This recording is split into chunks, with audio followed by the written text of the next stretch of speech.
Namo tassa bhagavato arahato samma sambuddhassa. Namo tassa bhagavato arahato samma sambuddhassa. Namo tassa bhagavato arahato samma sambuddhassa. Aparuta de sangamata satawara he sodavantava munjantu satang.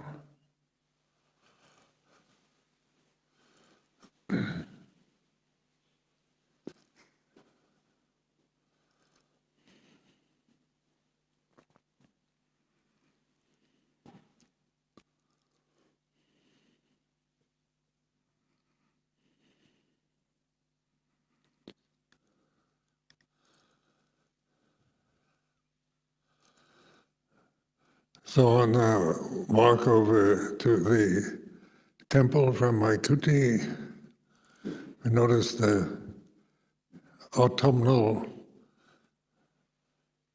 signs of yellowing leaves, and this is, in England, it's very good to contemplate the changing of seasons. What you see, the objects of sight, autumn, then winter, then spring, then summer.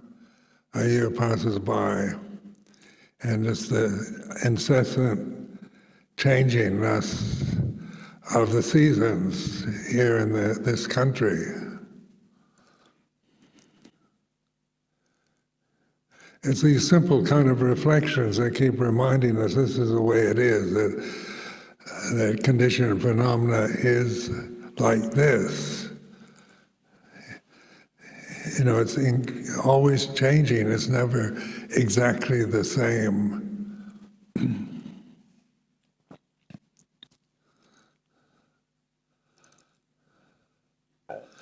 And this reflection, in this lifestyle that we live in monastics, it's very, important to keep reminding yourself, because we can get so caught up in worldly views and opinions, even in monasteries. Our personal feelings, our preferences, our prejudices, our likes and dislikes, our opinions and views are constantly arising. And they're like the seasons, they're changing. Noticing the seasons is easier than to really remind yourself that what you're thinking now it's changing, thoughts change, emotions change. What you see, hear, smell, taste, touch, changes, incessant, inexorable change.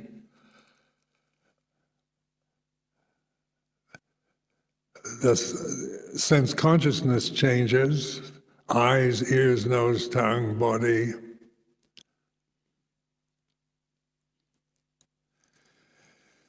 Then what is it that is aware of change? Is change aware of change? Keep asking yourself, is it some personal kind of ability as a personality, as a monk or a nun, to be able to notice change? Or lay people can, they can notice change as well as anyone else. What is it that notices, that reflects on change, observes it, witnesses it? It's conscious awareness. And that's impersonal, that doesn't change. The amatta Dhamma.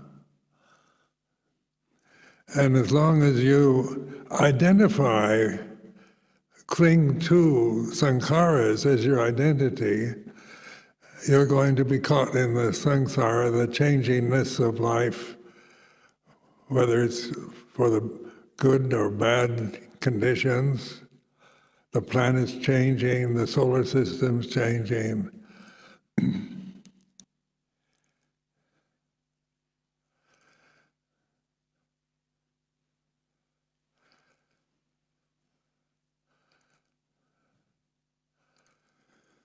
So this emphasis the Buddha made on anicca, impermanence, changingness, is not a doctrinal Buddhist doctrine that we must believe, but it's an invitation to investigate.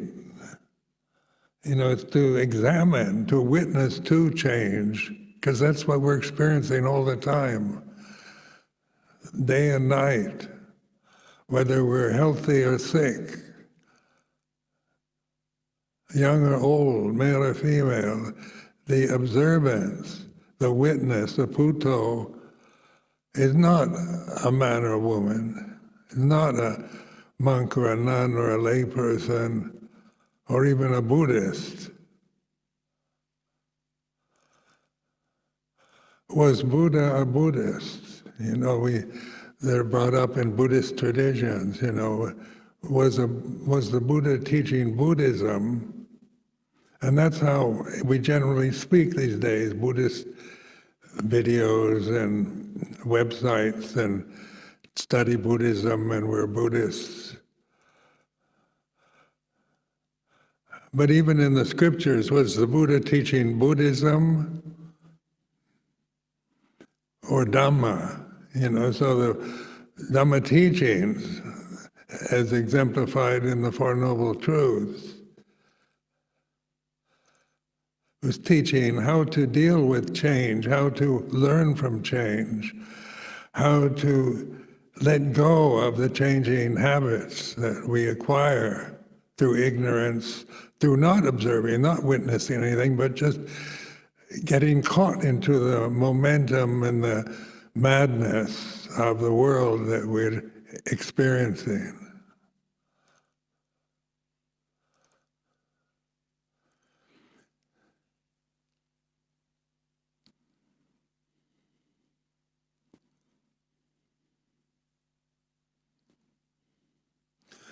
Now it takes forbearance, patience, because the personalities we're not conditioned to be patient, or, especially at this time, modern life is very distracting with all the technology and wonderful inventions that human beings have created.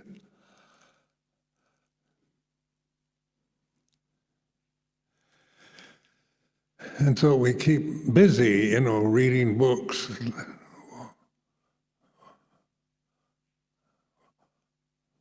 watching television,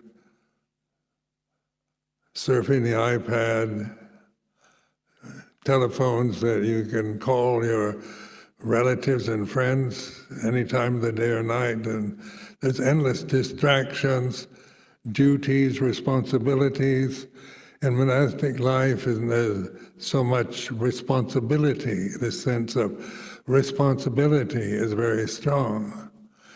As you get senior, then you've got this perception that you have to be really responsible, like a role model for all the junior members of the community. And it's not that that's wrong, but it's still a perception that we grasp and suffer from.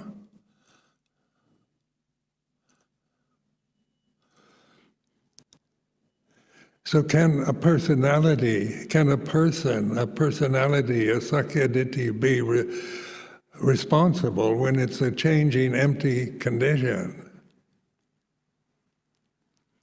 We have the idea, the image, the ideal of responsibility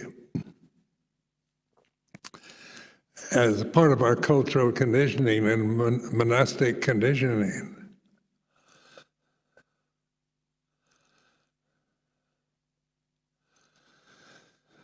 But just take the word itself, responsibility, and reflect on it. It is a word that arises and ceases, and it has a certain effect emotionally on us when we think about that I must be responsible, or I'm not being responsible, or the way we criticize others. he or she is not being responsible. And so criticism we apply to ourselves or to others. Living in Amaravati, and the personal conflicts that arise just from different personalities that don't see things the same way.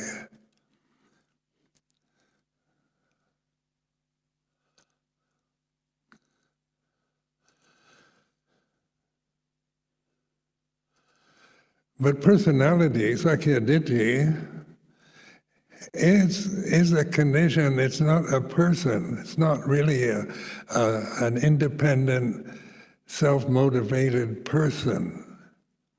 It's a condition that we've acquired, the sense of I am this body, I am this, all these conditions that I have, my past, my present, my age,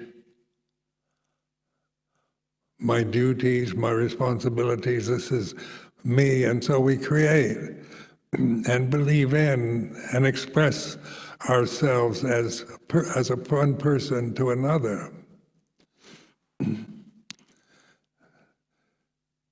So just contemplate, when one person meets another person, it's two empty conditions clashing. Maybe they don't agree, don't like each other. And it's just conditions clashing because they don't understand who they really are. They just react.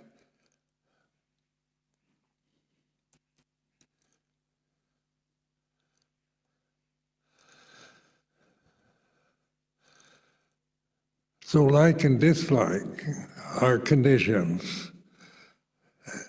Good and bad, right and wrong. All that you think is conditioned, it's empty. It has no soul, no essence, no heart. And that's why the world is crazy. It's a crazy, mad world that we're living in, because people aren't awake to what they really are. They're just caught in the momentum of their habit patterns. They think they have free will to make everything better, change everything, get something they don't have, or get rid of things they have they don't want. How many tyrants have arisen on the world scene throughout history that wanted to be world emperors or create perfect political systems through ideals? They all end up dead. The body's dead without any sense of awakening to what is reality itself.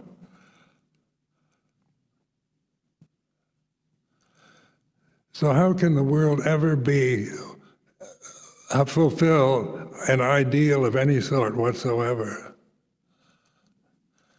You know, the world is a crazy, mad world. And we want it to be normal and healthy and fair and just and good and responsible and kind and compassionate. We want the world to fit these ideals, but we don't know who we are. We might hold all these beautiful ideas, and they are beautiful, but they are phenomena that arises and ceases. And so this witnessing the changingness of conditioned phenomena is an excellent reference point for daily life.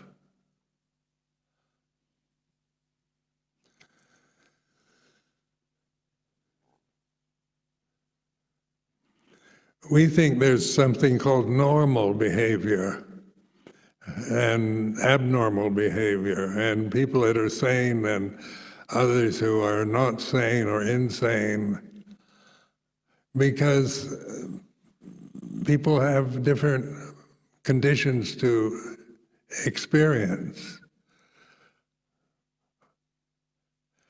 You know, our genetic makeup from our parents, our social background, our cultural conditioning,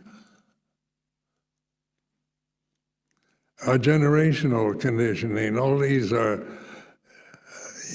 create this sense of a self, a modern self, an old-fashioned self.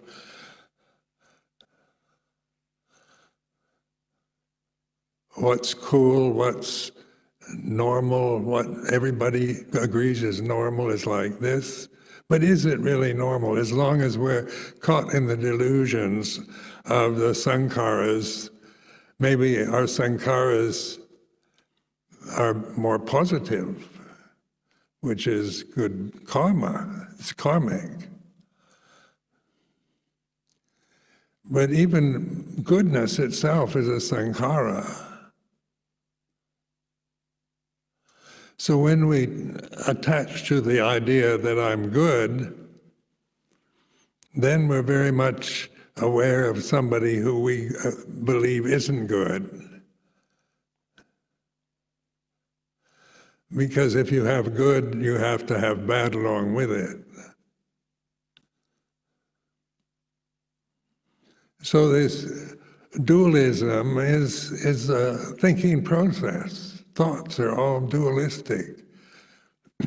When you're exploring, getting to the source, to know Dhamma, to realize ultimate reality, it's not a thought. Ultimate reality, you can't define ultimate reality. It has no quality, no color, no shape, no form. So when we're looking for Dhamma and trying to understand Dhamma, we're trying to understand a definition of Dhamma. Tell me what Dhamma is, define it, show it to me. Like all the modern controversies around God. You can't see God. Some people say they see God, other people don't see God. And then other people deny there's no such thing as God. They're atheists, agnostics, theists. And people who are theists have different views of God. And so can you really, if God is reality, if God is real, then it's undefinable. Dhamma is you can't find it, because that's what you really are. That's what Bhutto is, observing, the witness to the changing conditions of your physical state, your mental state, emotional state, your eyes, ears, nose, tongue, body, and their objects. Notice the change of just seeing and the objects, like the autumn, the changing of the seasons, the eye. Is it kind of permanently stable and dependable? Ears, nose, these things change accordingly. The sense of smell, the ability to smell odors, and the odors themselves as the objects are all impermanent. So the personality that we strongly defend or criticize has no essence to it. It's just another changing condition.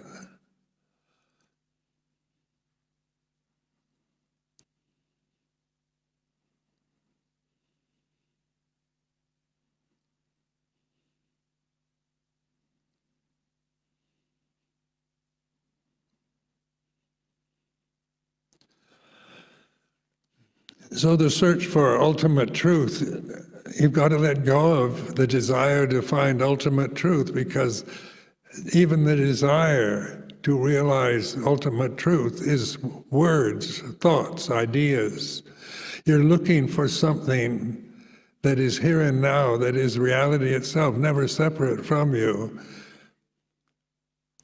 But you don't notice because you're so caught up in how you feel, your view of yourself, the view of others, the world, the habit patterns. We think, we tend to believe we're independent individuals that have our rights and we can do what we want.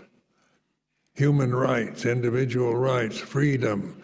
Modern life in countries like this, Western world is very much convinced that we have free will to make decisions, wise decisions, right decisions, do what we want, express ourselves accordingly.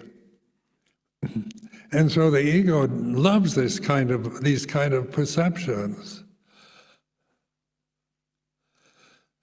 It's endless egotistical obsessions that are a form of madness. The thinking mind is a critical mind. So we, notice in monastic life, how easy it is to gossip and criticize and complain. Because, we carry our prejudices, our biases, our karma with us when we become monks and nuns. But now the encouragement is to witness to that, to see it, not to try to, believe the complaining mind that can find endless faults with others or conditions that are happening to you. And the world is so much so much to criticize. Because the world is changing and there's nothing permanent or really stable. Nothing you can depend on in worldly conditions.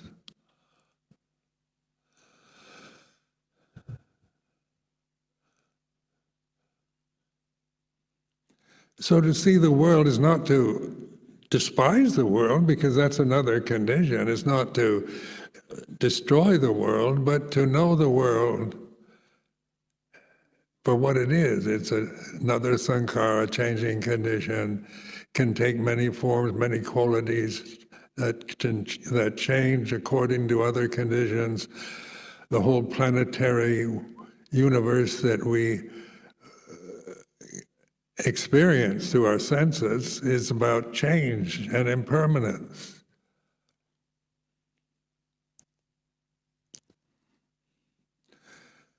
So then what is permanent? And of course, no thing is permanent. So in the English language, we can say nothing is impermanent, which sounds rather negative. Nothing's impermanent, you can't depend on anybody or anything, is a kind of cynical attitude that one can develop in life, which is still a form of madness. But the Buddha was pointing to what you can depend on is awareness.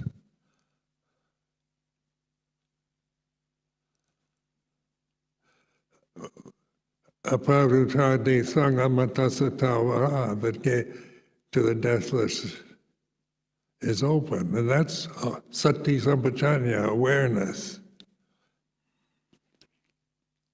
So that's available to all of us, every moment. But how many people really appreciate that and understand it?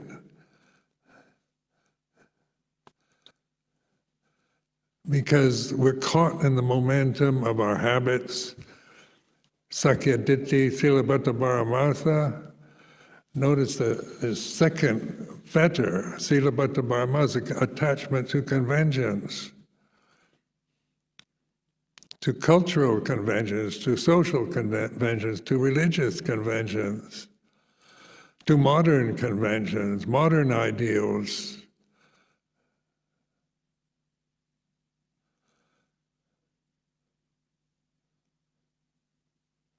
So it's not that the ideals are wrong or the conventions, we should destroy conventions, but to understand conventions are not a refuge that you can depend on.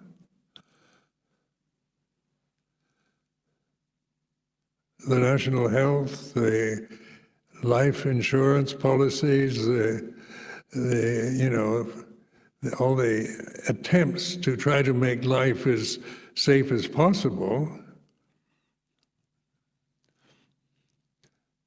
try to be fair and just and democratic, and so these are ideals that,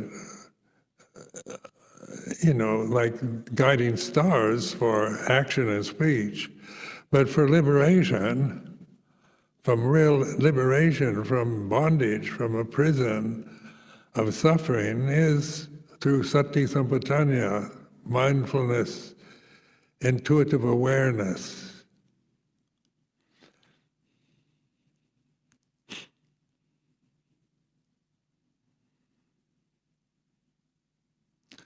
So the critical mind, it goes outward. Living here, we can spend our time criticizing each other, holding grudges. Fair enough, but the important thing is to observe that. If you've got a really critical mind and carry a lot of negative perceptions of yourself or others, this is something to learn from. So you use sati sampajanya, or intuitive awareness, not trying to get rid of it and not trying to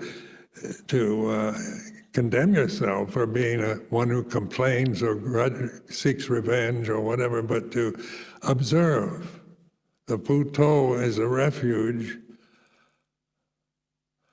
a witness to the conditions, to the experience that the sense world provides us. Because the awareness is impersonal, so it's not that anyone is better than anyone else or superior. We have, those are words that we ideally we think we're all equal. So there's this ideal of equality, or then some people are better than others, superior, inferior. What are these? These are words that when we cling to them and believe in them, then we see through those perceptions, through the veils of delusion that make the world a kind of miserable experience for us.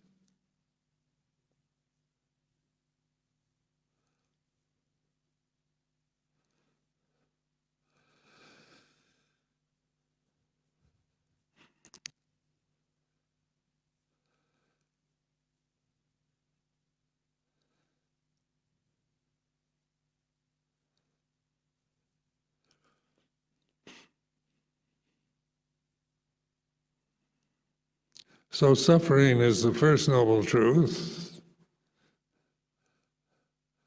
to be understood, to be witnessed to. So when you feel upset, angry, frustrated, doubtful, confused, all mental states can be observed because they change.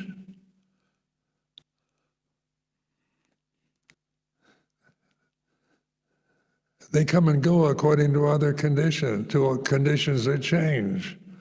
So how can we make permanent ideals when we're caught in this swirl of changing conditions in these forms, these human bodies that we're so convinced we are and limited by?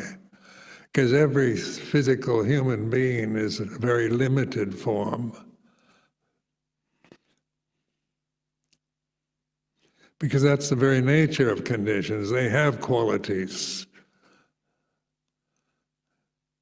quantities, shapes, and sizes, and they can be huge or small, microscopic. We can even have words like the whole universe, the sense of a whole universe where you have to give up trying to imagine where does the universe end? Where does it begin? Does it begin with planet Earth or the sun? Is that the beginning of the universe? Because we can't imagine, the size of the universe that we can experience through our senses. Our senses are very limited. Earthbound. Eyes are earthbound, ears, nose, tongue, body. The senses themselves and the four elements, earth, fire, water, and air, are earthbound conditions. So when we try to examine life through seeing, hearing, smelling, tasting, touching, thinking, through emotions, we're caught in the samsara vata, the endless cycles of birth and death. And this is why this is the first noble truth. This suffering of dukkha is not ultimate reality. It's a noble truth to start from, to begin to understand, not to blame our suffering. Because so much of modern life is to blame others, to blame the systems that we're experiencing.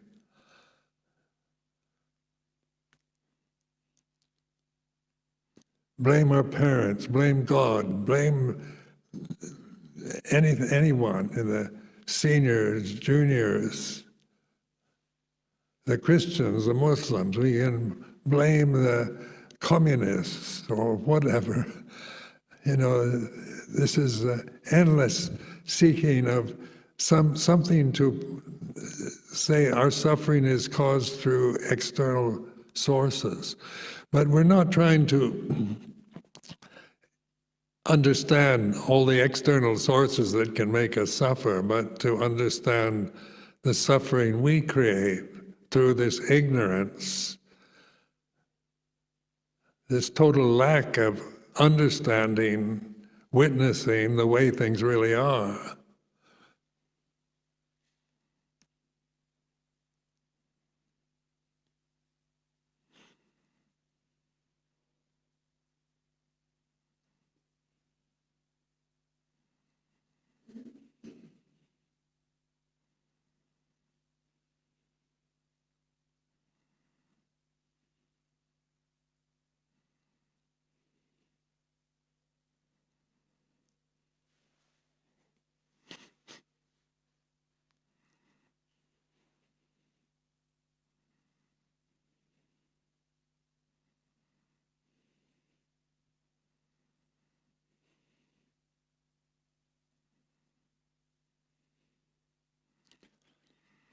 Beware in this life of conceit that one can develop.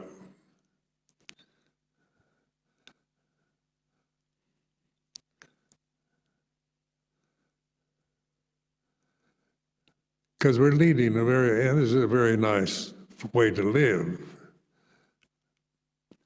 this monastic form. But it's not meant to be an attachment. It's not meant to be something we personally identify with and grasp. So when the Buddha told Ananda that when the Buddha passes away, there's the Dhamma and Vinaya. Vinaya is all form and limitation, action and speech. It's about polite behavior and mindfulness of actions and speech.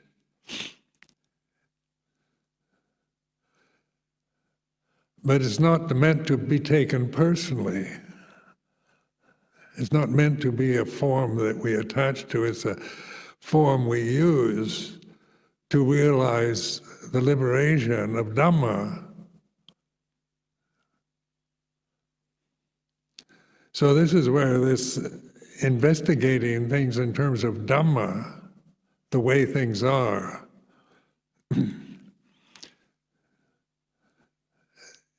all conditions are impermanent. Dhamma is not a person, not a self. So then who are we if we don't have a self? You know, that's the ultimate question, wanting to understand ourselves, find ourselves. Who am I? If I'm not a monk, if I'm not a man,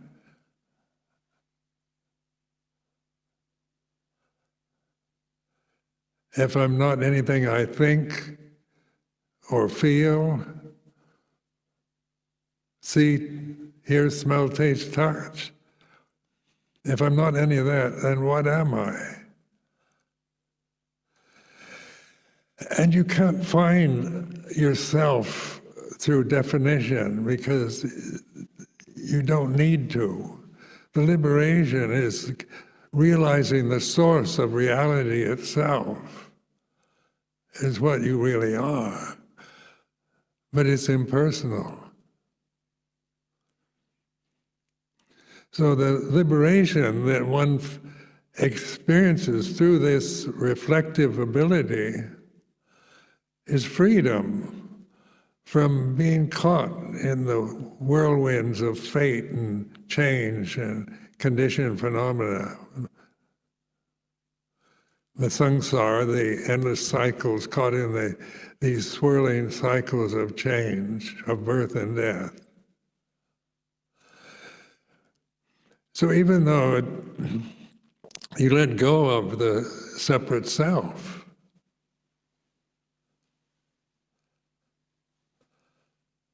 what remains, what doesn't disappear, is conscious awareness. And it has no form, no quality, but it's here and now, and it's peaceful.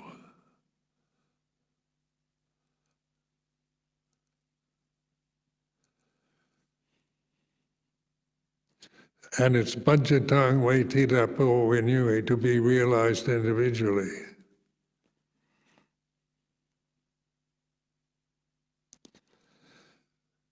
So I found it a great relief not to be burdened with this personal self that I developed over many years. What drew me to this life was an interest, a kind of faith or interest in Buddhist teachings, because it did provide an alternative to the worldly conditions that I was brought up in.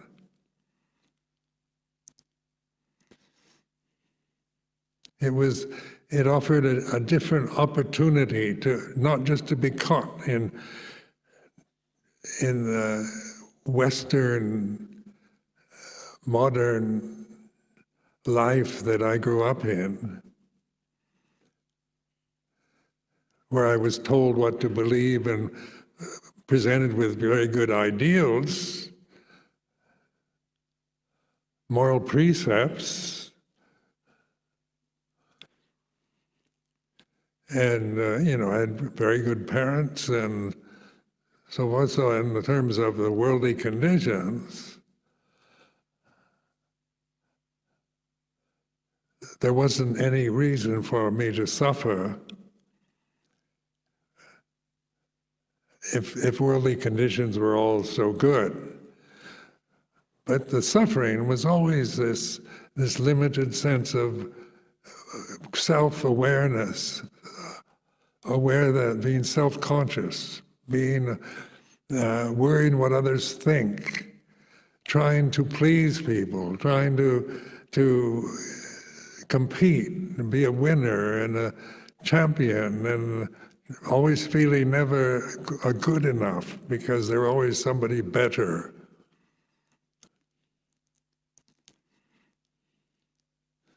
Like the American cultural conditioning is very competitive, even though it's about equality.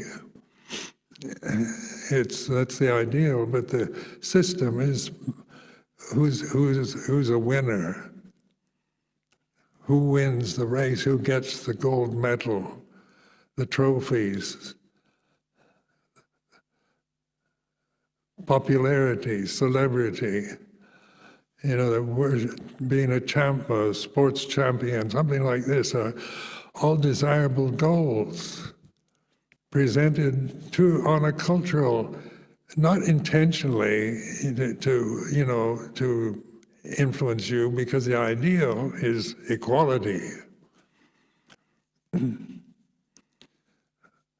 But then the realities of that we're living with it, that we're all different. Some people are better at athletics or music or art or mathematics or science than others. Some people are intellectually gifted and others are not. Some people come from very good families. Other people come from very bad families, or no families, or terrible childhoods or orientation to life. So on the level of sankharas, there's no equality. There's nothing equal about sankharas except the fact that they all arise and cease. And they're not a person. It's not an independent, permanent soul or self that you can find on a personal level.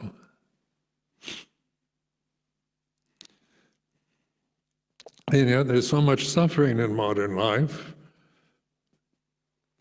because of the way we think. The future now is rather ominous when you hear about pandemics and climate change. Those are rather ominous perceptions about the future.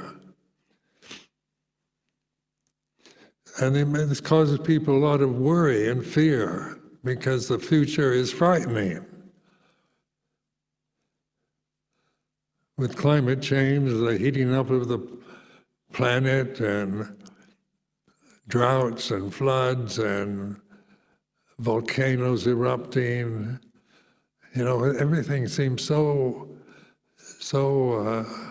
out of control.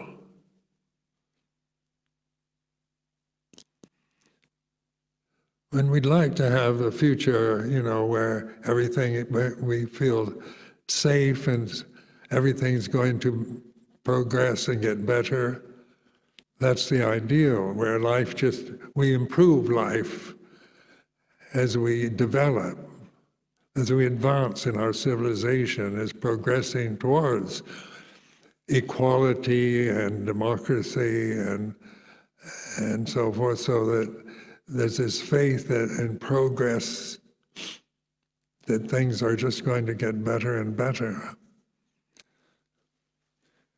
But then when you read history, you realize that all civilizations that have arisen and ceased, they have their peak moments where they're at their peak, their best, but they can't stay there. There's no permanent peak point because progress has its opposite of regress.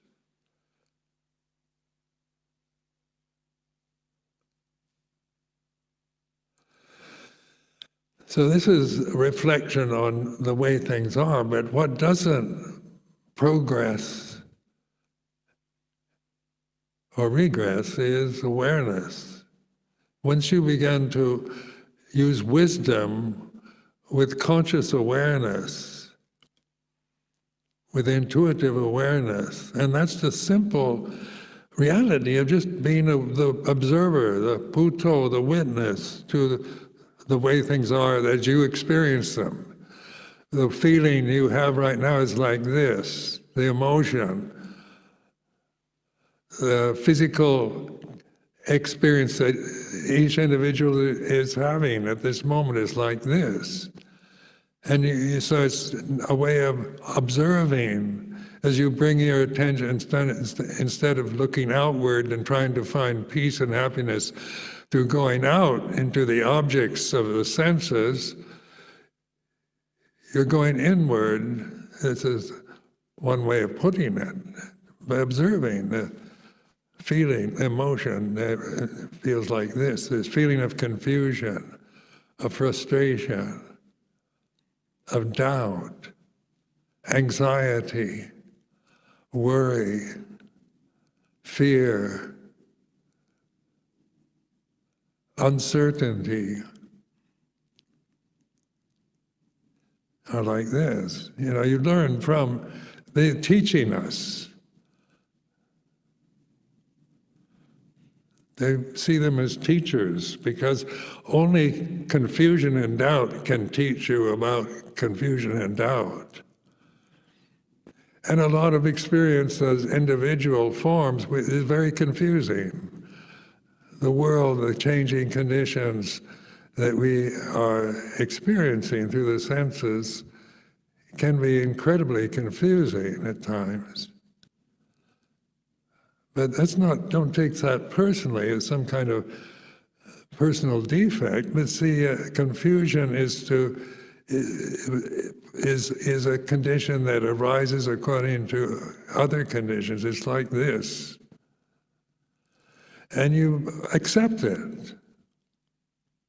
And accepting it doesn't mean you cling to it, because in acceptance, you're just letting go of your attachment, of trying to get rid of it, trying to get an answer to the problem, to the question, trying to solve the mystery.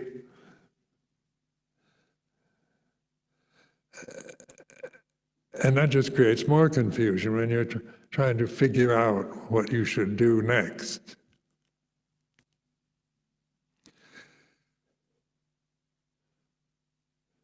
So in terms of, the human condition, most of us have to, this feeling of anxiety about the future.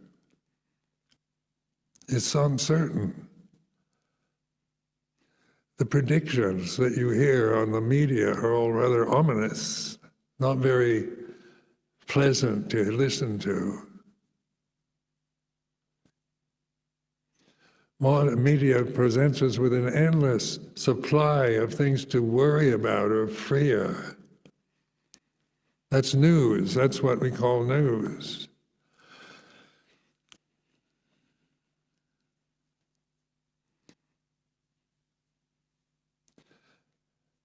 And so we are affected by the media, by the societies we're living in.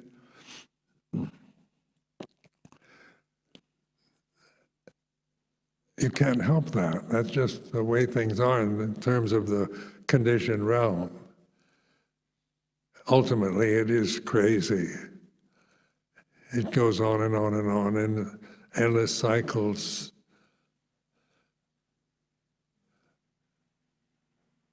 And we know we all will end up dead anyway in the future. But even that perception can be a cynical statement. What's the point? We're going to die anyway, sounds like cynicism. But that's another perception. What doesn't die in the future? The bodies, they get old, they get sick, they're feeble.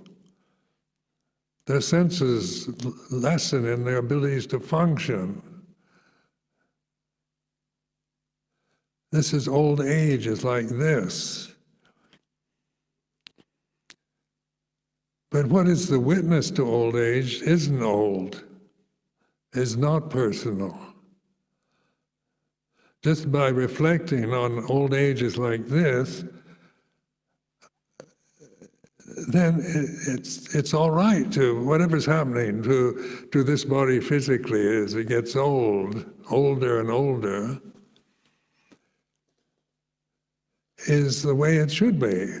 It's not a kind of disappointment or taken personally, because the refuge is in awareness of it, not in the physical form or the aging process.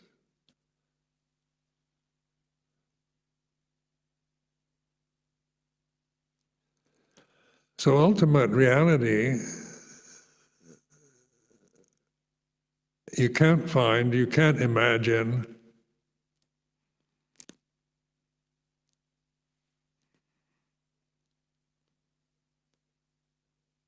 But you don't need to. It's not an image. There's no image, but it's the reality of sati sampajanya, here and now, the deathless, what doesn't die.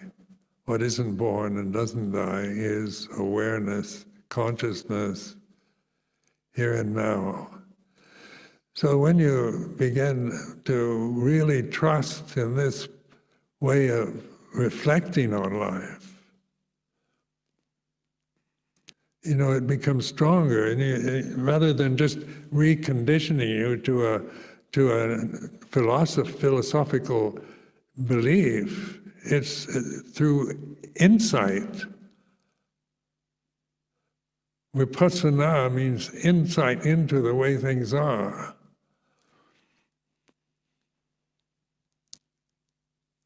It's not a belief. You don't believe in Vipassana, or you might have belief systems in Vipassana, because the word is used in all kinds of contexts these days.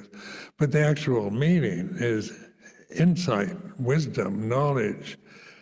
It's not something you can't get because you see yourself as too sinful or coarse or unprepared, because those are all views that you create, that you've adopted, that you believe in and operate from. But once you take the stand of Buddho, of awareness, then you can see through all the images, the perceptions, the habits that you identify with. Good ones or bad ones, it doesn't make any difference. It's just you see the futility of trying to find yourself as a condition, as a permanent person, as a kind of normal ego, and a kind of normal human being, happy human being. You'll never find that, because this state of change doesn't allow for kind of permanent happiness or peace on a conditioned level. But the true nature of awareness is peaceful itself. It's joyful.